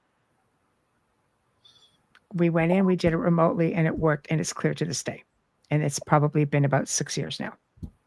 Do you think it's because maybe you guys were remote? Is that maybe why? Or what do you think? Like, never mind, I know how good you and your team are, but there was something different. Or, there has to be a reason why it worked. Or maybe it was just the right combination to deal with what the person was experiencing.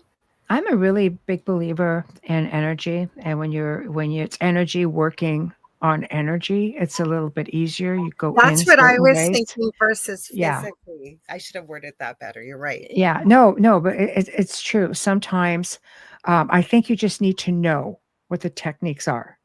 Mm-hmm. If you don't know what the techniques are, you can RV somebody, or you can tap into a location. You can, if you don't know how to apply certain things, which you rely on from other ethereal beings for the most Mm-hmm. part, because they're seeing it, or you're RVing it. You're kind of going, okay. I've known a lot of RVs who've done incredible work. I've Mm-hmm. known a lot of people who've gone and says, I see this and this, but I don't know what to do with it. Then I can work with people and say, okay, then I can help you with the steps of how to apply it. You But be you know the what you eyes and said was the I'll do operative? it. You know what you said was Pardon? a real operative thing that you just said, that there's no shame in somebody trying to help someone else. And if you're not No. effective or you're not quite sure, to Hmm. either ask for help or have somebody else come in, Yeah. right? Because you're here to help the person. It's not about ego, right? Oh my God. It's so true. You can't have ego in this field. You can't. You can't, because you're going to get your rear end handed to you. Yeah. It's that simple. They know, you know. That's what I call the spanking. It's just like, it's just there's no place for it. There's no place for it. But I'll tell you, like even going back to ancient times, it was still a problem with mental health, Oh, and absolutely. and they would just put. I mean, and I'm just going to pop one off real quickly, where they were talking about possession in general, and it says it's often started except it says possessions were often accepted as normal. Just I thought, okay. And it I'm goes, not but trying it. I know. But on the flip side, it was also seen as abnormal. And they Mhm. thought possessed individuals were just distressed, dysfunctional, and had mental health issues, and were always dealt with from that standpoint. It really hasn't changed much. In some ancient civilizations like Egypt, China, Babylon, Greece, the beliefs were that those exhibiting symptoms of psychopathology were actually possessed by bad spirits, known as demonology. And the only way was to exorcise them. Like they're going back like hundreds of thousands of years. It's pretty cool.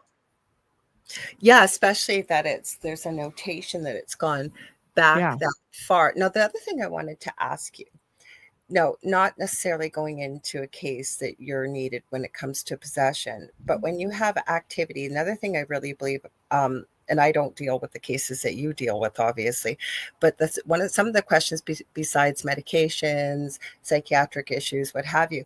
I will ask people if they have young children and or pets, because say they think they have paranormal activity. I'll ask them, what are you seeing with kiddos? What are you seeing with animals? Because I believe that they can see spirit. Now, have you noticed that as well, like with animals in a home? And I'm just asking out of curiosity because I've never asked you this. I believe animals see everything. I've known, in my decades of doing this, I've known paranormal researchers who have specifically brought, dogs on investigations because the animals can see everything. I'll tell people, do you have a pet? Follow their lead, Yes. because they do. They get into the corner, and then the cat's tail goes up, they fluff up, and, they look behind you, or they start hissing, or they, I mean, Wayne's talked about many times having a cat that would do that. And I think they're little psychics for sure, much like children.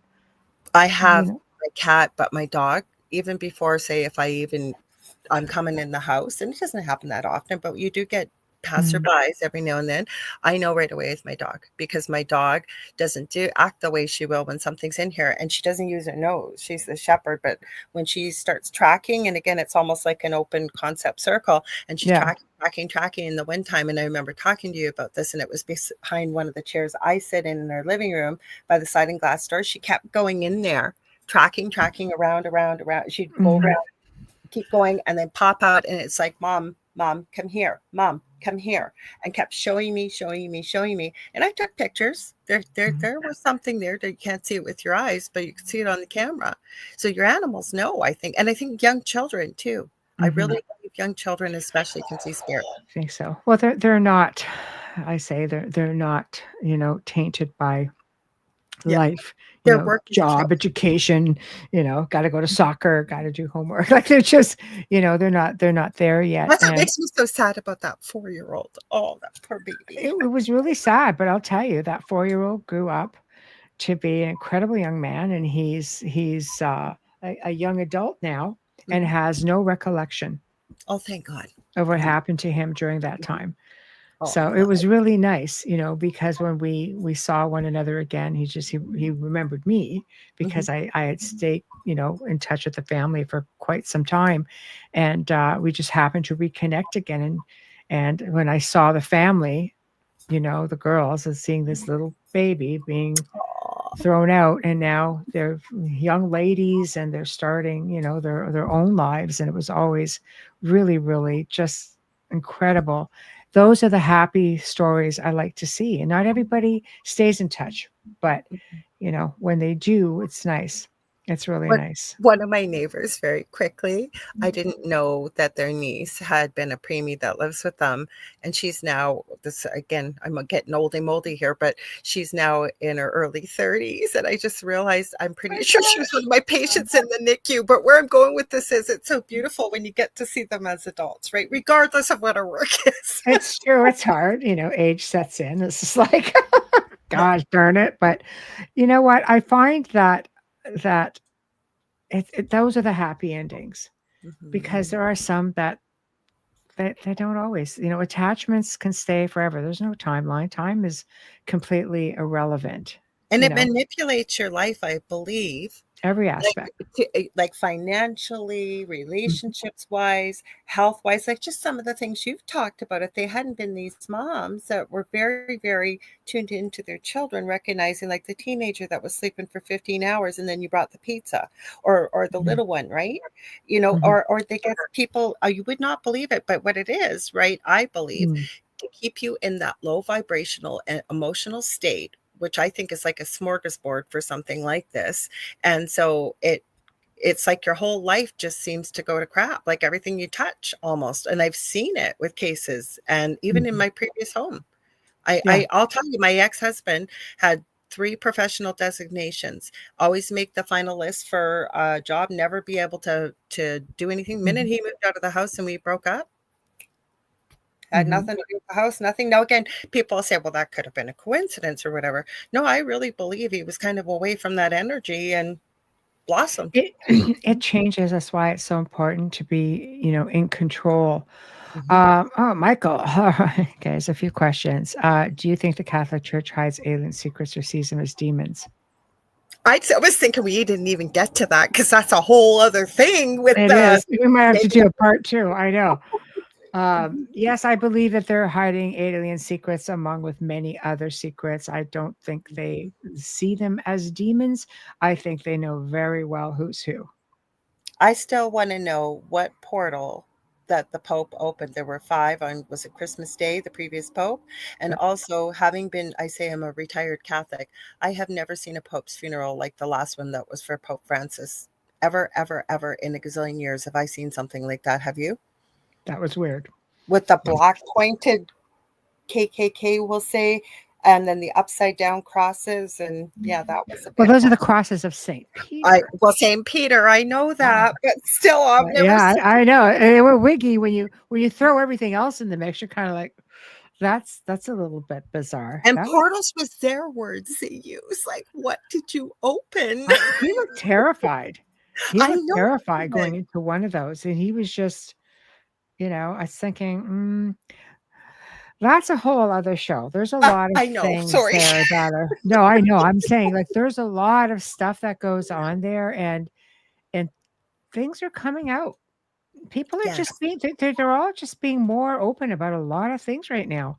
Does the Roman Catholic Church at the Vatican link alien abductions to demonic possession or a psychological phenomenon? I don't know personally what they think, I or what their thoughts are, or do they link it? I don't know. You would probably have to ask somebody who is maybe one of their exorcists, or a priest who would be willing, or like even I think further down you go down the pipe. I don't even know how much they all really know, but I know that they have access to things that we will never ever see. They have access to things that haven't even been translated yet. There's just nobody here to translate them. Maybe the age of AI will allow some of these things to be translated. I know it's a slow process as it is. My opinion is I think they very well know, who the extraterrestrials are that are active. They have a huge program. I mean, you just look at their telescope, Lucifer. Oh, I was just thinking that. You just read my mind. like-minded people. But they have unlimited resources, so they have the money to put into these programs, to test all of this. And as far as psychological phenomenon, they're all about get a psychiatric or psychological assessments for this, and this. So I would have to think that they are very much, into all of the above. I picked D, all of the above. All of the. I didn't even ask you if you've ever run into a negative entity that was actually ET possession. Have you ever? I can't say that I have, but maybe I just didn't know what I was looking for. That's what I was thinking, because, Right? it's all about semantics. It's bad and it shouldn't be there, and it's creating havoc. Yeah, I mean, I don't know, right? Like I could tell you at least half of the people and families I worked with also had extraterrestrial sightings or experiences. I did, and I had one that's a friend of mine, gifted friend that was a medium. I still have the recording tape with her permission, and it was years ago. And she said, I've never encountered anything like this. And she said, I'm hearing noises like right out of Star Trek, and was talking about all kinds of things. I thought she had flipped her lid, to tell you the truth. And then as I finished, I was nice, and I went, no. And we don't do these kind of things, but I use it as a metaphor. If this person would give me the lottery numbers today, I would go out and buy a ticket. Like, that's how reliable. And then that was really, really, really what opened that door for me. I always believed in ET and stuff. That's when I really went down the rabbit hole. See, there's lots of rabbit holes, though, isn't there, Lorilei? Like, oh my gosh, we could be doing a show just on this every freaking month. You really could. You really could. And that makes a good point. She goes, I think that he was an anti-pope. And notice he didn't live in the papal apartments, was not buried with the other popes, and started turning green in the casket on the third day. Maybe he was. I did not know about the greenness. Wow. I didn't know about that part either. Yeah. And why green? I've never heard of a body going green before. There's a lot of other colors, but green? I know. So, a lot of there goes on secret. Well, I have a logical reason for it, and you might have some people saying that, they're just dark, and it could be both. But a snake was actually a symbol of knowledge. There is a picture of a giant snake from the Vatican. I don't know what part the of auditorium. That's the new auditorium. I've seen the picture. You look at it from overhead. It looks like the head of a snake, and it's got two windows with red eyes. Yes. That's so that it could be because it's an ancient symbol, or could it just be that, exactly what people think it is? I don't know. Right? Michelle Wilfong, a snake, really? Oh yeah. It is. You guys can see it. Michael says, could alien encounters be demonic possession per Catholic exorcist or just cosmic mysteries? Are there non-human intelligence phenomena seen by the Vatican as demonic pregnancy? Obviously, the Vatican has info. And the Vatican probably be the only one who's got that info. I wish I could answer that. I really do. I think it's all a possibility. Mm-hmm. Absolutely. Or is it, okay. Go ahead, Michelle. So I was just going to say again, if you're asking the question, right? Yeah. Got to be somewhere out in the universe, because I was kind of thinking some of these things as well when I asked you, had you run into ET claiming to be something demonic or feeling like that? And that's what I try to say to people. Like most of, I know you have good feeling and you have sight, and a lot of people do, as well as myself, depending on what it is. But I've also said you're dealing with something that's older than time. We are one tiny little puny human, most of us, not including yourself, because I know you deal with a lot of this. But it's very easy to trick a lot of people because we have not educationally been taught to feel, sense, and also how powerful we are with our own minds, thoughts, words, and emotions, right? So I don't know, is ET dressing up as a demon or vice versa? Who knows? Are we misinterpreting? I've heard people who are in the field of ufology who have said no. For example, if you see a reptilian, would you think that's a demon? If you see a light being, would you say that's an angel? A lot of what we had in the past were mistaken as either gods, or angels, and they look completely different than what we would anticipate. Archangel isn't believed to be what we perceive it to be. They're just things that we have misinterpreted. And people in the field have said, oh no, there's a difference between a reptilian, a draconian, and an actual demonic entity. They seem to be their own race of beings, like archons that just feed off of the energy of the living and sort of, try to trap us in this cycle. And they believe strongly that's what the cycle of reincarnation is just to keep the cycle Do you know how many going. times I have heard that word today? That's the cycle of reincarnation, probably 10 times, not looking for it. See, I know, right? Yeah, I know. There is a lot of that. And I could tell you this. I worked with a family and one night, I like to tell the story because it was very unusual. The family was away. The older son came to stay at the house so he could take care of the dog. So he was outside with a friend, and they were just around the fire. And then all of a sudden, they could hear drums and all kinds of things like that. And she got uncomfortable and said, "Yeah, I'm going to leave." And he goes, "Yeah, okay, no worries, I understand." So he goes in the house and he decides, "I'm going to let the dog out one last time before we go to bed." All of a sudden, the dog is losing his mind. You know how we talked about how if animals can see things, dog is off his nut, not doing his business. Guy's like, "Look, man, just do your business. We're going to get you in the house." Yeah, we're done. Dog is not having it. And anyway, he turns around and he looks back like, what's the dog on about? And there was this really tall being with a hood. And it looked like a bit of a snout and like red eyes. Grabs the dog, hightails it into the house, slams the door, locks it. All of a sudden, something bangs on the door, and then you could hear like sniffing along the top of the door frame. Oh, gross. Here's the kicker, though. So when research started being done about this, a few miles away, or kilometers away, a family had experiences with grays in the barn. Their workers left the site because they were doing renovations because there was a gray in the barn. And that night, in fact, that whole week, the police department got multiple calls from a craft that was in the area. Okay. So I don't know. It's that link again. Yeah, but so maybe it wasn't great. I'm thinking, did something happen maybe to its suit? Was this the best way it could show itself so it could maintain it? If you're wearing a black cloak, even though your eyes are red, it's going to maintain you a lot better than bright. Well, I'm going to say bright gray, but it's not like it's going to blend in with the darkness, right? Yes, exactly. When says the book of Enoch said, the angels descended from heaven in a ball of fire and came upon man and said, fear not.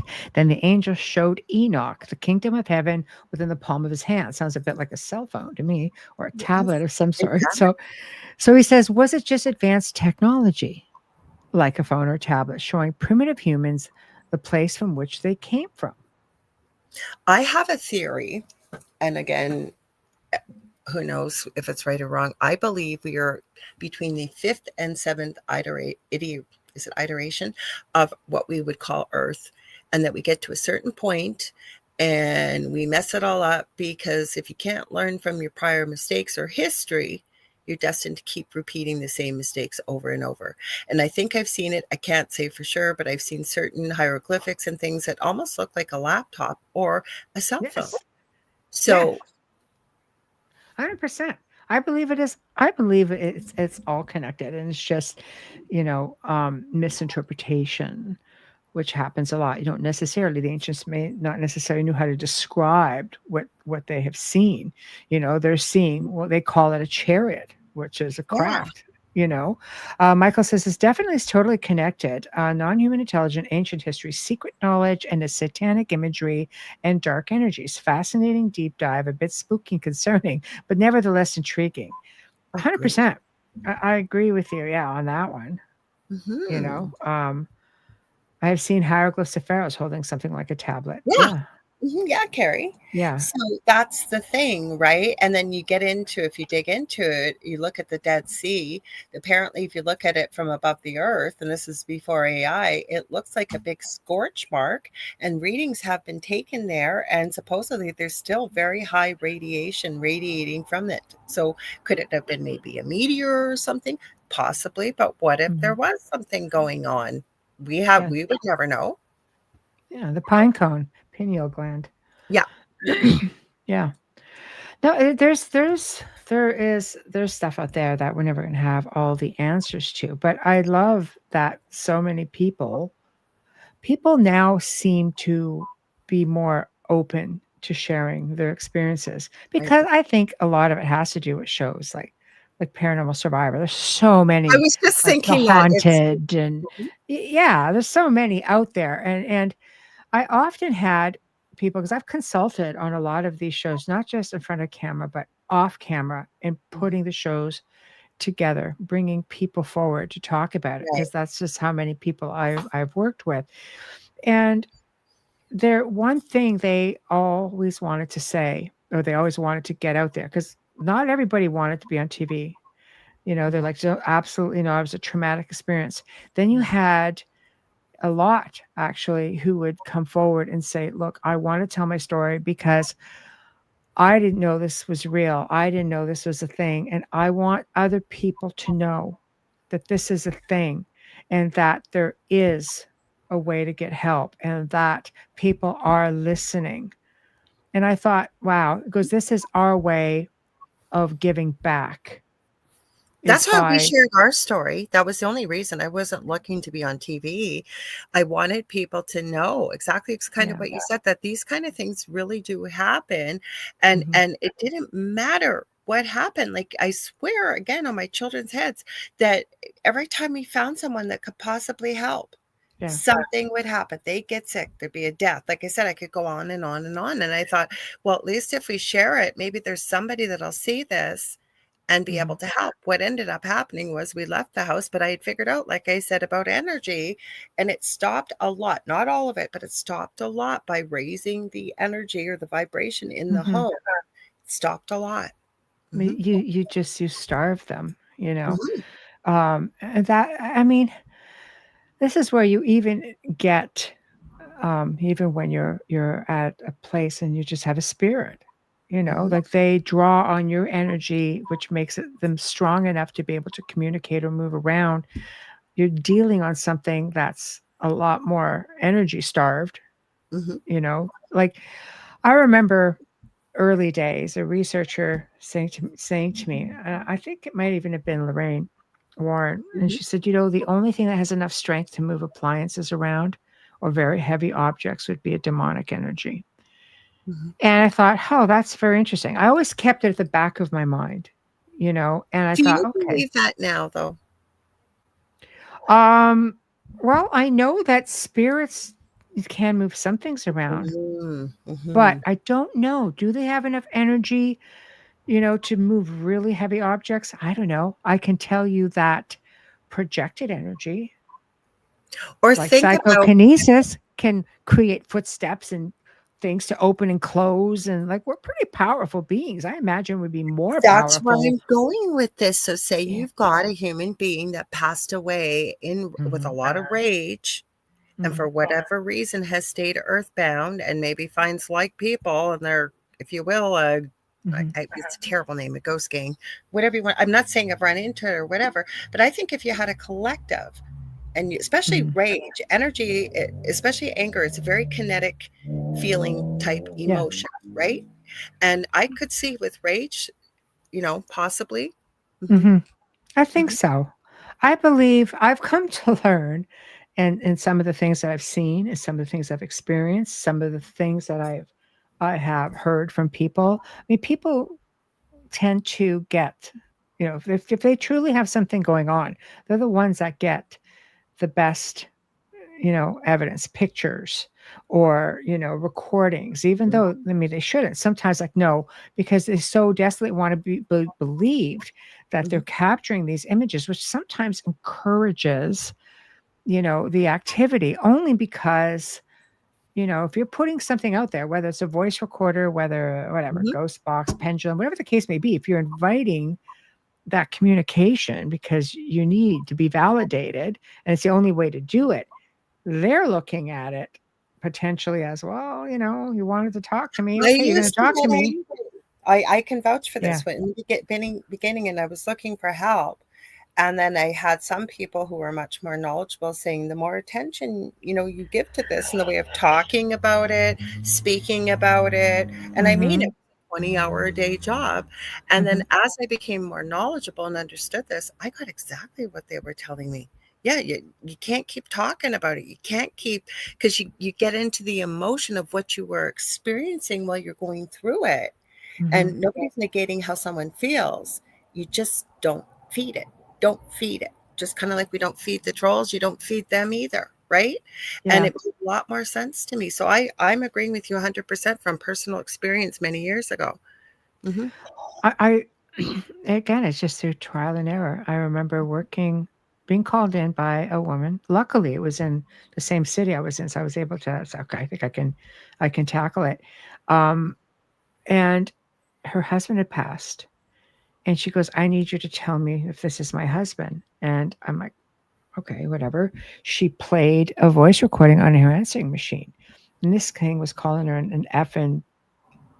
Did they talk to you like that in life? I know, right? And Well, I think, and it was growling, and yeah, that's what I said. I said, "Does your husband like you?"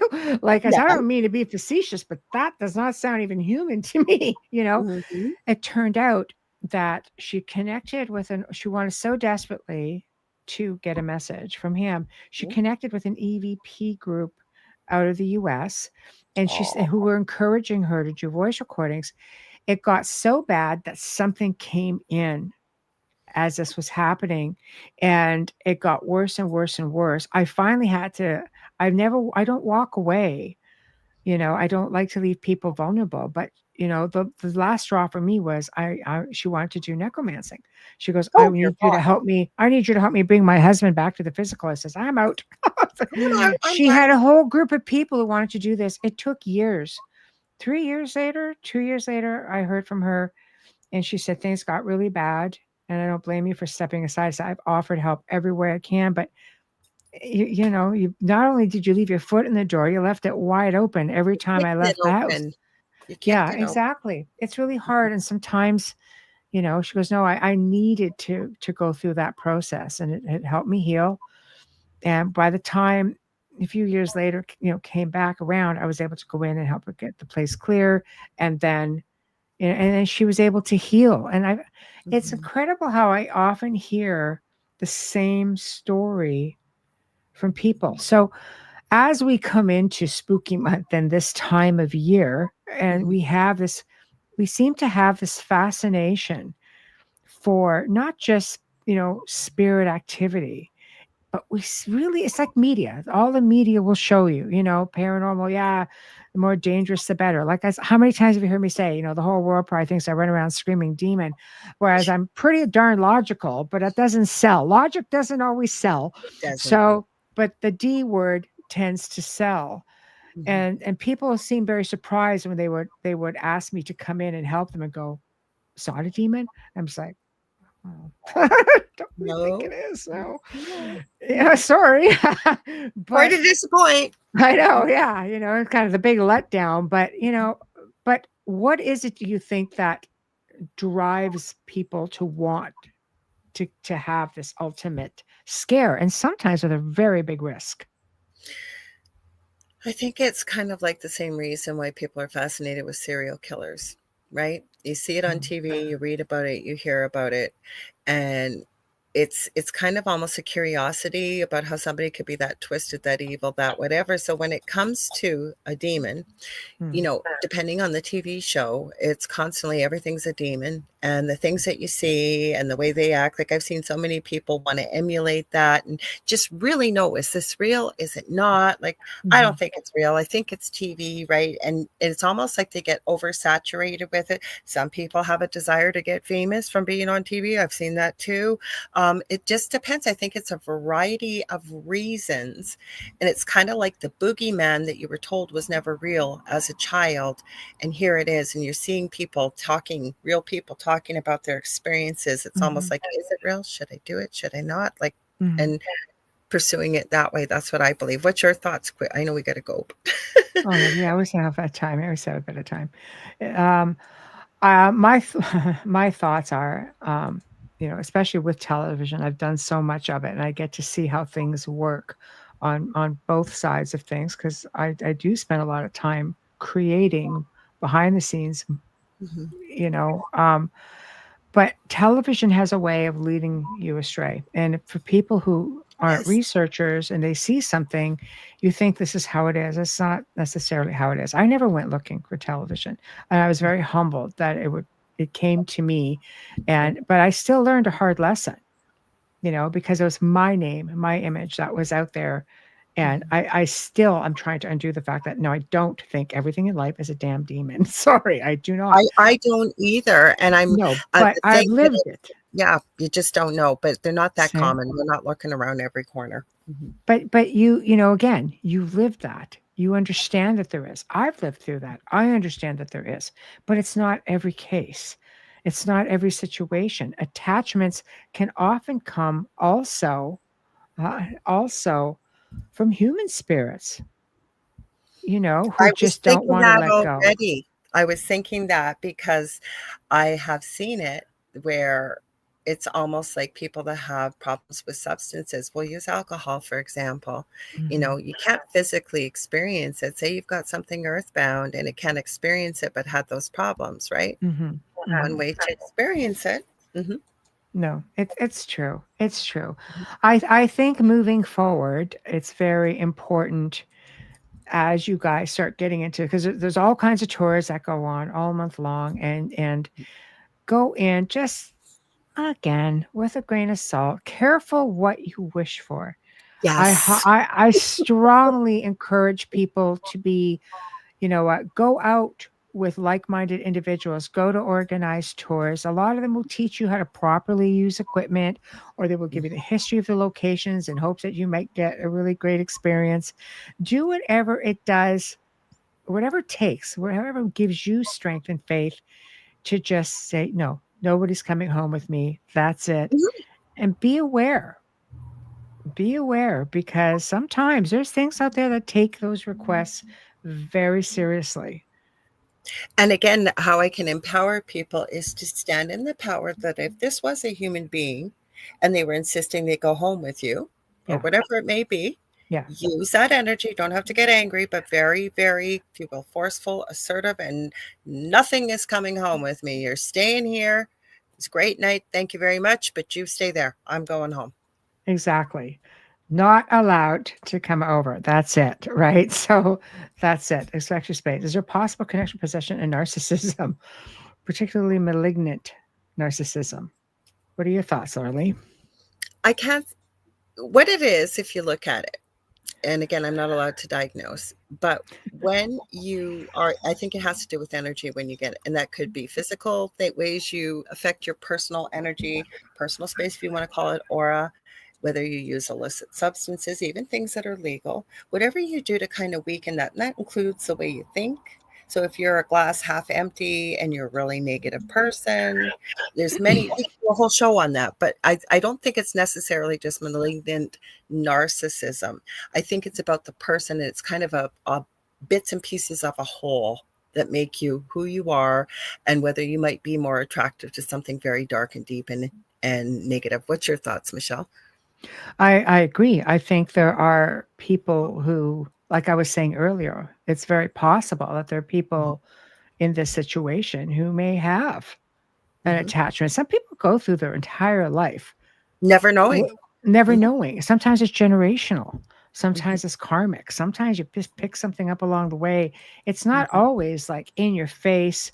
Everything goes crazy. Sometimes it's just, that little nattering thing in your mind that gives you bad decisions or makes everything in your life go wrong. And you just never put it together. And why would you? It's sometimes considered so far removed from everyday life. And some people don't believe in any of this stuff. It doesn't mean it doesn't happen to them. You can say, I don't believe in this. I don't believe in this. Doesn't mean they don't believe in you. Doesn't mean they're not aware of you, right? We don't all go out places, like I investigate. I take that chance. But on an average, people don't go out every single day, to work. What about that person that goes door to door, a technician, whatever, going to put your phone in, going to just fix your furnace. You take chance every time you go in somebody's houses. You don't go looking, thinking in your mind, oh, I better not get an attachment here. Sometimes it just happens, and you never know what hits you until it hits you. And sometimes you could be in the grave and then you realize, Jesus, this thing has been with me. We've seen spirits with attachments. We need to do a show on that one. We should. You know what? Because I'll tell you something. We've had spirits with attachments who have essentially don't even realize, that, oh, wait, I murdered my wife, and you remove the attachment. And it's like, wait a minute, I murdered my wife. And then all of a sudden it hits them because there's nothing there anymore. And you see with clarity the end game for demonic energies and some entities. It's always about soul energy. They don't care about the physical. The physical is just something that gets in the way. Yeah. It's just a pesky thing they have to deal with. That's what they're after. And that's just given me so much food for thought. But you are absolutely. Wayne says, Michelle often says that I can be that nattering little voice. LOL. You're always talking and singing and making sounds. I've said that. I've said it. Like, always talking, singing, making sounds. I never know what my head's doing anymore. That's funny. Aww. We laugh about it. Yeah. But no, I absolutely agree with you. And yes, I think we should definitely do like a part 2 and take it to that. The other thing I want to add, because I made a joke and I said something about antiques and possibly having energy with it. But what I want to tell people, that was kind of a joke, because it doesn't necessarily just mean antiques. What people don't realize is by the time you buy stuff in a store, how many hands have touched it, how many places it has come through. There is so much energy that could be collected or connected. That's why, because I was joking about antiques, but it could be anything. And I'm not saying be paranoid. Think about who made it. No, but who made it? The energy. What about the person who made that 100 years ago? There were artisans back there think too. About something you're buying from a store, because I had on one of my shows, somebody was talking about they had bought a dream catcher and had this horrific haunting, and we're giving a warning in the chat, and I had said, I'm very sorry you went through that experience, but I also talked to them about that if you had bought that, for example, or say you bought anything, and again, we're all empowered with the fact that you can certainly, if you can bless water and you can see a microscopic change, human beings are powerful. Why do you think I think people used to pray? A lot of people still do, but a lot of people don't, over their meals or whatever. You can do that. You can clear it. You can put anything you want into your water. power, energy. It's when you really understand it, I think it really helps in a way without getting arrogant, but starting to understand how this unseen world works, if you will. Mm-hmm. Mm-hmm. I agree.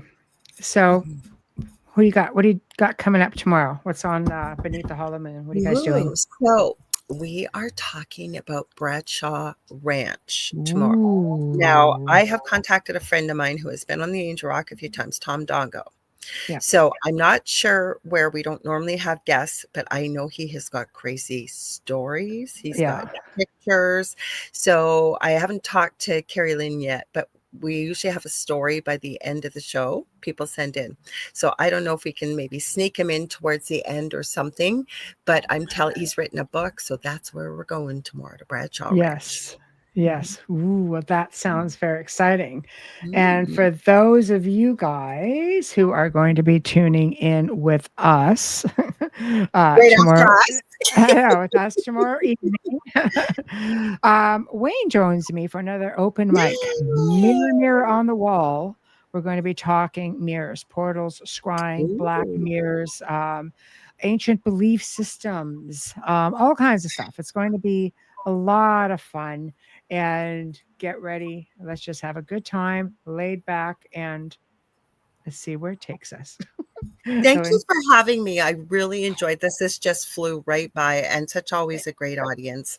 Mhm. thank you. Well, we always have great shows and great conversations, and we will do it again because we do run out of time, and then there's a whole bunch of stuff we didn't get to. So we're definitely going to have to do Oh, a so much part two. more.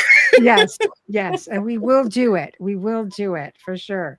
So until then, good night, everybody. Thank you all for tuning in to the Outer Realm. We shall see you tomorrow Thank evening. you. Good night. Bye.